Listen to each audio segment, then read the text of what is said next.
Olá para todo mundo, seja muito bem-vindo e bem-vinda. Mulheres em Debate está no ar.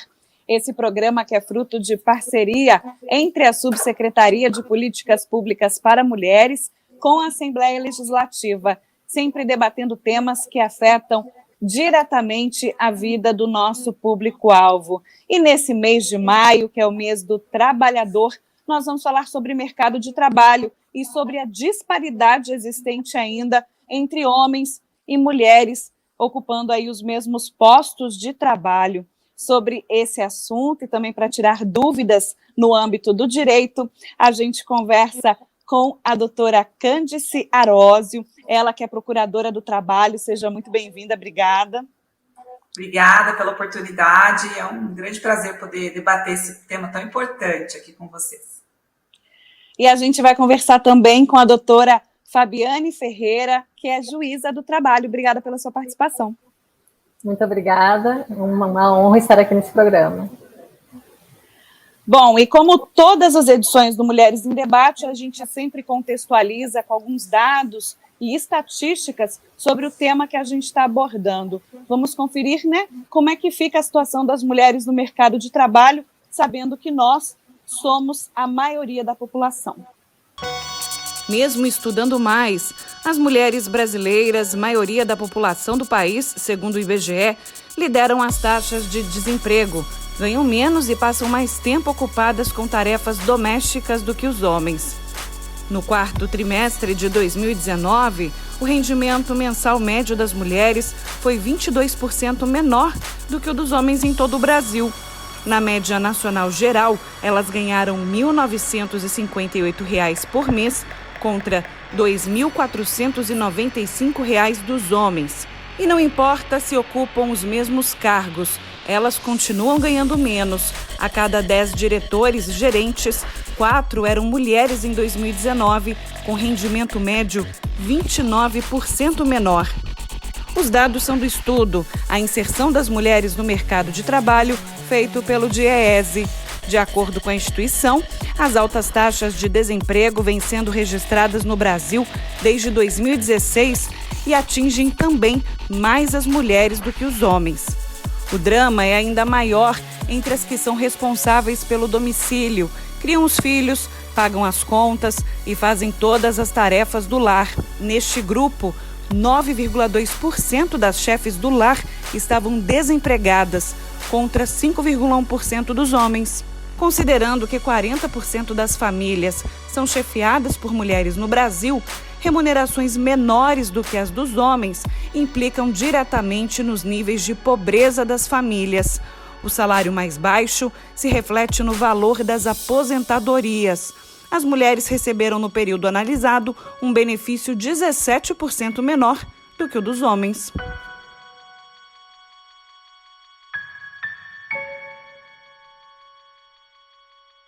Bom, e realmente os dados eles mostram, né, que apesar de sermos a maior parte da população, homens e mulheres não são tratados como iguais no mercado de trabalho.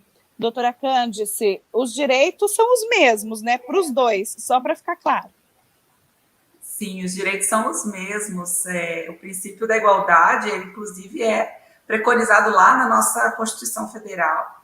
E todos os tratados internacionais que o Brasil é signatário, eles dizem expressamente que todos são iguais perante a lei, homens e mulheres, mas a gente sabe que na prática, na realidade, por toda a contingência histórica mesmo, a posição que a mulher teve que galgar ao longo do desenvolvimento da sociedade, e as situações que envolvem o seu contexto econômico, familiar, isso acaba culminando com dificuldades desse princípio da igualdade ser efetivamente garantido, muitas vezes, na busca do emprego, ou estando empregada em igualdade salarial, por exemplo, da não discriminação pelo fato de estar grávida, por exemplo, que é uma situação que a gente vê muito na prática, da não contratação ou a demissão em razão desse estado da gravidez.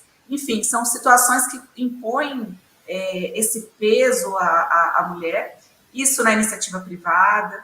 mesmo na iniciativa pública também, existem um pouco mais nivelado, mas quando a gente vê, por exemplo, no serviço público, que a maioria dos cargos de gestão são ocupados por homens, nós podemos nos perguntar, né, por que temos poucas mulheres envolvidas no poder decisório, muitas vezes, das instituições. Então, a luta pela efetivação do princípio da igualdade é uma luta de todas nós. Então, o debate hoje vai ser extremamente rico para a gente poder refletir um pouco sobre isso. Sem dúvida. E, doutora Fabiane, na sua experiência, né, na sua opinião, o que mais chama a atenção nessa disparidade de tratamento entre homens e mulheres no mercado de trabalho pelos empregadores? Como a doutora Cândice mencionou, a questão da gestação é um ponto muito importante, né, a ser debatido, e um ponto importante de reflexão, porque a gente vê muitos processos em que se discute justamente essa matéria, essa violação, porque ainda há muitos casos de empregadas que são dispensadas pelo seu empregador, e também a gente vê o caso de que muitas trabalhadoras, após, mesmo que elas tenham a licença, né, gestante, quando elas retornam, precisam retornar ao trabalho, elas não conseguem, não tem quem deixar as crianças. Então, a gente vê, nesse momento, um desemprego também muito alto, porque muitas vezes elas têm que deixar o posto de trabalho, porque justamente precisam cuidar da criança, né? Então, falta também esse debate em torno da responsabilidade, né, pela criança, pela família, que também é algo que precisa ser debatido com os homens, né, que é necessário que haja esse apoio maior. E o que é importante, doutora Cândice, que as mulheres elas saibam, elas tenham consciência de que é direito delas no mercado de trabalho, principalmente para pleitear, né, algumas situações que possam envolver um certo preconceito que ela possa sofrer, ou até mesmo a questão do baixo salário ser atribuído ao fato dela ser mulher. Existem alguns direitos que são colocados na legislação que buscam deixar isso bem claro e, eventualmente, abrir espaço para eventuais questionamentos. Então, por exemplo, se nós pensarmos num anúncio de uma vaga de trabalho, uma vaga que deve ser ofertada a qualquer pessoa, é uma exigência considerada discriminatória colocar, por exemplo, que deve ser homens apenas, para a ocupação de um posto que não há qualquer justificativa para haver uma diferenciação de gênero. E isso acaba afastando aquele direito inicial, que é o de galgar o posto de trabalho, né? Ou aquele posto efetivamente. Já quando o contrato ele já está em curso, a legislação também pode abrir uma série de possibilidades, como, por exemplo, o questionamento de equiparação salarial, né? Que a gente vê na prática que há uma diferenciação no patamar salarial, fazendo as mesmas funções, com as mesmas obrigações, com a mesma carga horária, enfim, absolutamente tudo igual, porém, um desnivelamento motivado unicamente pelo sexo, né, que a pessoa tem. Então, isso pode ser questionado na Justiça do Trabalho, ou eventualmente ser um motivo de uma denúncia, por exemplo, chegar ao Ministério Público do Trabalho como uma prática discriminatória, uma prática violadora do princípio da igualdade. Mas o que a gente vê muitas vezes, quando nós escutamos, enfim, as reportagens da televisão falando sobre essa diferenciação de salário entre homens e mulheres, é uma análise também do próprio mercado, né? Por exemplo, altos escalões das empresas, de multinacionais. Não é incomum nós vermos CEOs de grandes empresas homens ganhando muito mais do que uma CEO mulher. E aí, qual é a justificativa disso, né? O mérito, enfim, aí provavelmente alguma justificativa se dá, mas a gente vê que há uma discriminação dita estrutural mesmo, que acaba culminando muitas vezes com a diferenciação. Além, é claro, do próprio mercado informal, que é um pouco mais difícil muitas vezes de você mensurar. Mas qualquer diferenciação abusiva, ilegal, ela é passível de questionamento na Justiça do Trabalho, ela é justificadora da atuação do MPT, por ser um ato discriminatório, né, violador do princípio da igualdade, e que motiva, sim, a atuação de quem está aí com essa missão de defender, né, esse interesse.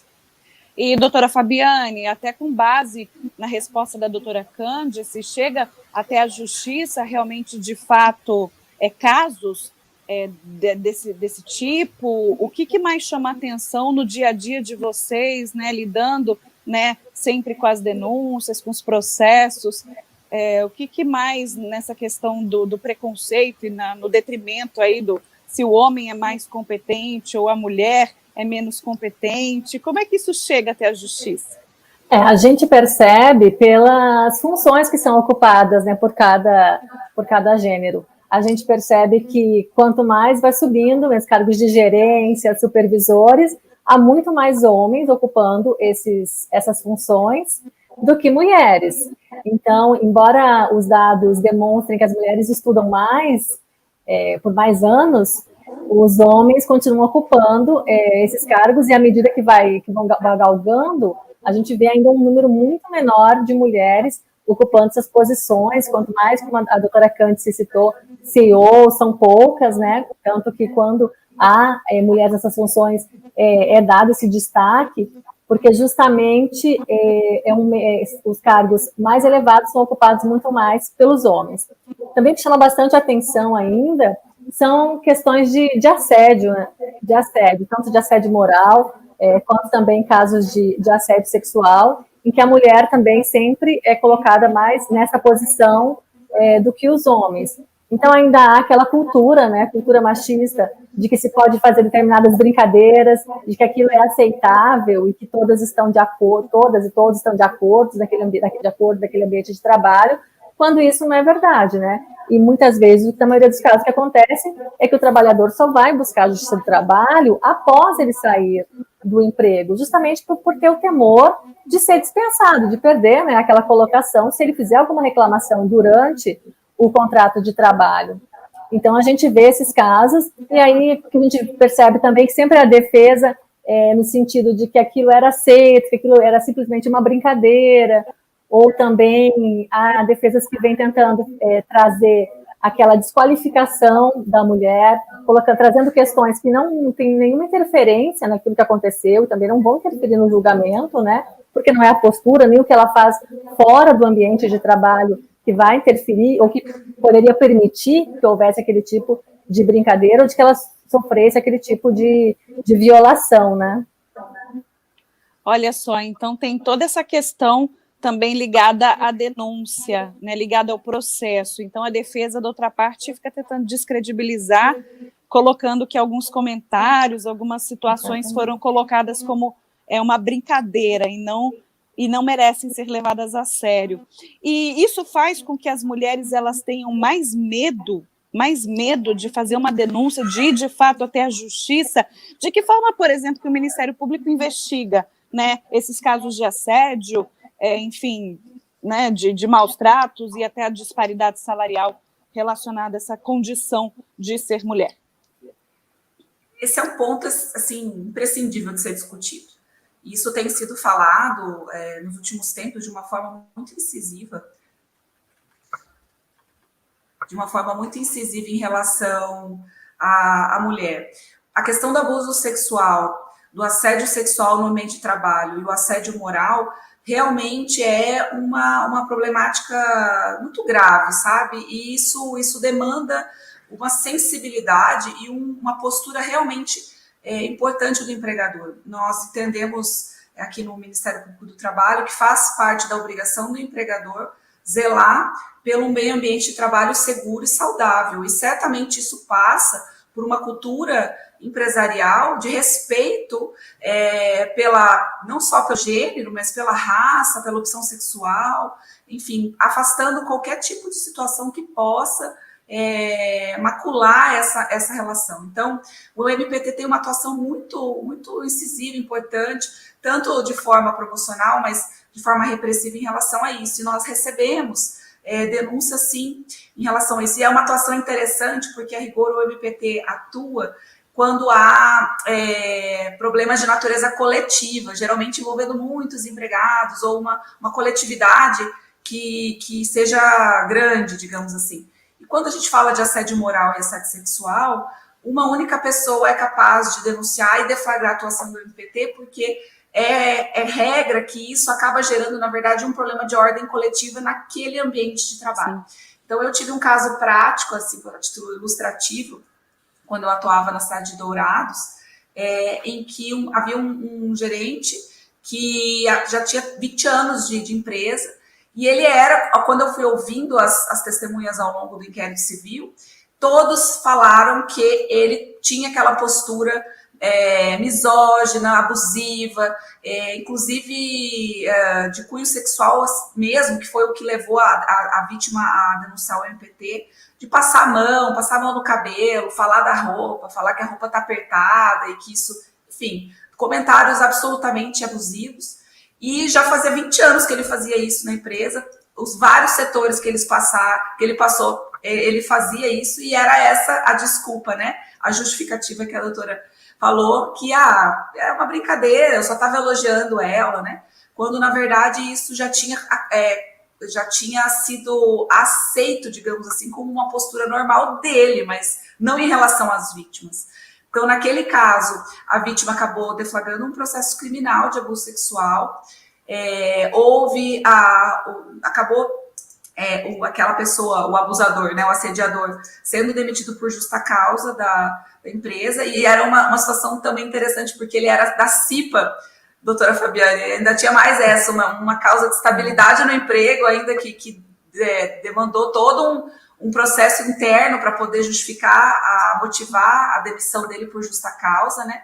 E além da atuação do MPT, que foi em face da empresa, propriamente dito, para firmar um termo de ajustamento de conduta, fixando uma série de obrigações de fazer a instalação de um canal de comunicação, a abertura de processos internos para averiguação e investigação daqueles casos pelo RH, com uma equipe multidisciplinar composta de mulheres, enfim, estabilidade para aquela vítima no caso, acompanhamento psicológico, enfim, uma série de medidas que foram necessárias serem implementadas, inclusive previstas nos programas de saúde daquela empresa, que era uma empresa grande, para poder mudar, na verdade, aquela cultura. Isso que eu quero dizer. As pessoas tendem a achar normal algumas, quando, na verdade, é algo absolutamente inaceitável. Então, isso... E não é porque a mulher aceita, eu acho que isso é um ponto importante até de nós discutirmos, não é porque a pessoa assediada não se entende assediada por algum momento que aquilo passa a ser uma conduta legal. É absolutamente legal, ninguém tem o direito de passar a mão na outra pessoa, ninguém tem o direito de fazer qualquer observação no ambiente de trabalho sobre a roupa que se veste, ou comentário em relação à forma como se porta fora. São coisas que são abusivas, ilegais e passíveis de serem questionadas, né? E é interessante a gente colocar aqui também, né, que muitas mulheres se sujeitam a essas situações por simples medo de perder o emprego, né? A mulher moderna, apesar da gente não viver tanto essa modernidade, às vezes, na conduta da política e da cultura da empresa, ou do chefe, ou do colega, a mulher moderna, muitas vezes, ela é a chefe da família, né? A gente tem cada vez mais mulheres, né, sustentando aí as suas casas. E falando agora, doutora Fabiane, você também é membro do Comitê de Equidade de Gênero, Raça e Diversidade do Tribunal Regional do Trabalho da 24ª Região. Qual que é a importância, né, dos tribunais e até mesmo desse comitê aí para a busca realmente de que os direitos e as garantias continuem sendo cumpridas, né, para públicos específicos e que dependem de uma defesa mais ampla?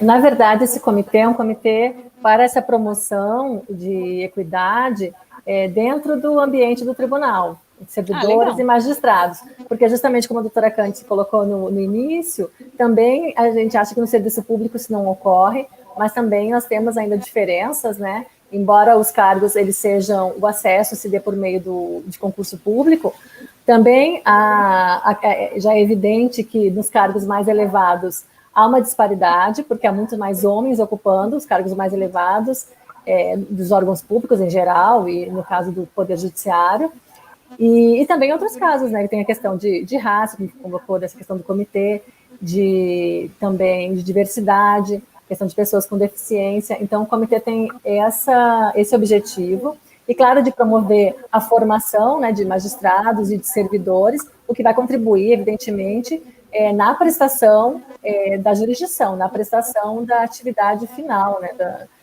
tanto no atendimento ao jurisdicionado, aos cidadãos, como também na entrega, né, da tutela jurisdicional. Então, a importância do comitê vem justamente aí nesse sentido. Certo, e no que diz respeito, por exemplo, aos casos, a doutora Cândice deu um exemplo, né, de uma situação que ela testemunhou, e teria algum caso, assim, que tenha chamado a atenção sua, doutora Fabiane? É um caso que me chamou bastante atenção, e também teve atuação do Ministério Público do Trabalho, né, também de um gerente de loja, que a brincadeira, né, que ele dizia que ele fazia, era de tentar abrir o sutiã das trabalhadoras, das vendedoras, por cima da roupa. Então, eu tratava isso como uma brincadeira, e como se fosse, e justificando justamente de que todo mundo participava daquele ambiente, que era uma brincadeira, que elas aceitavam, né, que as vendedoras aceitavam, e nunca reclamaram em relação àquilo, que só quando a pessoa deixou de trabalhar, quando a pessoa foi dispensada, ela ficou, né, com raiva por ter sido dispensada, e aí foi fazer essa denúncia. Então, é exatamente isso que acontece, porque é preciso mudar, né, justamente essa cultura, porque as próprias mulheres, muitas vezes, como já foi falado, elas não se percebem, né, nessa situação. Então, a gente vê que esse debate, justamente, está muito em voga, porque justamente há denúncias de crime, fatos que aconteceram há muitos anos, que justamente é preciso, né, esse debate. É preciso também que as mulheres se sintam seguras para poderem fazer as denúncias, né? Que elas sejam acolhidas nesse atendimento por todos os órgãos, em todas as esferas, todas as instâncias, para que elas possam realmente denunciar, porque, caso contrário, elas, além de não perceber, mesmo que elas percebam, elas não vão procurar ajuda. E, doutora Cândice, a gente está aqui chegando na reta final do nosso programa, porque o tempo passa rápido e esses assuntos eles acabam que realmente, né, envolvem a gente num cenário que nem sempre é bom, mas por ser realista é importante. Quando que a mulher ela deve procurar, né, ajuda dos órgãos públicos, do Ministério do Trabalho, né, de uma Justiça do Trabalho, justamente para ter esse amparo, né, esse amparo jurídico e, de repente, se defender de algo que ela jamais sozinha vai conseguir? O Ministério Público do Trabalho tem canais de denúncias. Hoje em dia, isso até por conta da pandemia, o canal eletrônico ele acabou ganhando a prevalência. Nós temos os nossos canais através dos nossos sites. A gente tem, inclusive, um aplicativo que chama MPT Pardal, que dá para baixar no celular, e dali mesmo a pessoa que deseja denunciar consegue, inclusive, juntar documentos, fotografias, vídeos para poder denunciar alguma coisa. A nossa atuação ela é sempre rápida e ela funciona de uma forma importante, porque mesmo durante o contrato de trabalho a gente consegue fazer essa atuação, inclusive buscando evitar essas dispensas discriminatórias, abusivas, geradas a partir dessa situação que violou algum direito da mulher. Quando houver, no âmbito do contrato de trabalho, o abuso sexual, que também, além de ser um problema trabalhista, um ilícito trabalhista, também é um ilícito penal, está lá no Código Penal, as mulheres podem também procurar as delegacias da mulher. Aqui no nosso estado, nós temos em várias cidades as DANs, né, Delegacia de Atendimento à Mulher, que são delegacias especializadas, que são capitaneadas por delegadas mulheres, que têm corpo multidisciplinar, de oitiva, de escuta, enfim, tem todo um olhar especial em relação à mulher, tanto em outros problemas que atingem, como, por exemplo, a violência física sofrida em casa, né, da Lei Maria da Penha, por exemplo. E elas podem se valer também desses espaços para denunciar eventualmente algum problema que tenha acontecido na sua empresa, no seu ambiente de trabalho. E para finalizar, né, com a doutora Fabiane, né, juíza do trabalho, a respeito da questão, primeiro, do medo, né, de chegar assim a um grau tão longe, desafiador para muitas mulheres, e em segundo lugar, muitas pensam assim, se vai para a justiça vai demorar, né, vai ser desgastante, o emocional às vezes já está abalado. Eu tenho certeza que, assim como no Ministério Público do Trabalho, a justiça também deva receber muitos casos, né, tenha que julgar muitos casos dessa natureza, mas é interessante a gente reforçar aqui o amparo e a importância dessa imparcialidade, né, de tratar, né, a mulher também de acordo com seus direitos e não só em prol dos interesses corporativos. Exatamente. Como você bem colocou, né, a gente é totalmente imparcial e a gente analisa tudo com base nas provas que são trazidas nos autos. E em relação à demora que você questionou, a Justiça do Trabalho ela é conhecida justamente pela celeridade que ela consegue dar ao andamento dos seus processos de julgamentos, e nós estamos sempre, né, atuando para julgar da forma mais rápida e melhor possível. E esse período, por exemplo, da pandemia, a gente procurou novos meios, novas formas de atendimento, porque a justiça justamente não podia parar. Então, nós implementamos vários canais e passamos a utilizar também as plataformas de videoconferência, o que tem funcionado, né, tem funcionado muito bem, para justamente permitir que todos possam ter acesso e sempre serem atendidos. Então, nós disponibilizamos ainda mais, assim, isso tornou mais próximo ainda o contato, né, disponibilizando telefone, contato de WhatsApp, com advogados, e sempre procurando entrar em contato para auxiliando, né, para que pudessem utilizar a tecnologia também, para que as partes tenham acesso, para que estejam presentes, para que a gente possa conversar, explicar, para que elas possam realmente ser atendidas e participar das audiências de seus processos, tanto as partes quanto testemunhas. E a gente tem tido um retorno assim, muito bom em relação a isso, e vendo que as pessoas estão, né, por mais que a gente saiba que existe um déficit de educação muito grande no país, que graças à tecnologia a gente está conseguindo chegar, né, as pessoas estão conseguindo ter o alcance aí da justiça. Obrigada pela sua participação também. Recebemos aqui, né, a Cândice Arose, procuradora do Trabalho, agradecendo mais uma vez sua participação no Mulheres em Debate, agradecer a doutora Fabiane Ferreira, juíza do Trabalho. Obrigada pela sua participação. A gente sabe que Mato Grosso do Sul, né, tem um trabalho de excelência nesse sentido. E quando eu disse a respeito da demora, né, que desgasta emocionalmente a parte, né, a mulher principalmente, é daquela cultura, acredito, do que a gente entende por justiça, né, algo demorado, mas que não representa. A gente sabe que Mato Grosso do Sul está muito bem no que diz respeito, estamos bem servidos também do trabalho de vocês. E a gente sempre agradece. Obrigada pela participação e sejam sempre muito bem-vindas. Obrigada, doutora Cândice. Obrigada pela oportunidade. A gente podia ficar conversando aqui por mais tempo. Foi ótimo. Obrigada. Foi ótimo. Obrigada, doutora Fabiane. Muito obrigada pelo convite, Lívia. Muito obrigada pela participação aí no programa. Bom, e essa foi mais uma edição do Mulheres em Debate. Você que acompanha a programação da TV Assembleia no canal 9 da NET, também não deixe de compartilhar o nosso link do YouTube com seus amigos e familiares. Lembrando que mais informações você confere também no site, nas mídias sociais da Assembleia Legislativa e também da Subsecretaria de Políticas Públicas para Mulheres de Mato Grosso do Sul. Voltamos no próximo mês com um novo tema. Até lá. Tchau, tchau.